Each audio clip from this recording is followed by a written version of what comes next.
শুনতে ভালো লাগে না? আমাকে তো বলে তুমি তো পেছনে না আমার কথা শোনা আমার।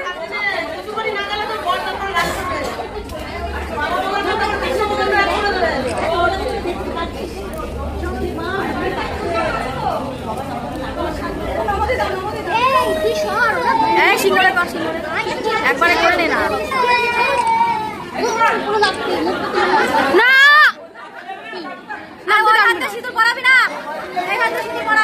ওইটাই তো বললাম।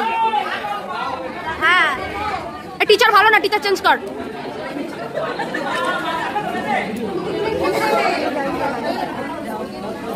হ্যাঁ আমিও বরণ করবো পরের বার। এদের একটু মিষ্টি খাওয়া, এদের একটু আরেকবার। হ্যাঁ চোখ বন্ধ। হ্যাঁ হয়ে গেছে, এবার নেমে হয়ে গেছে।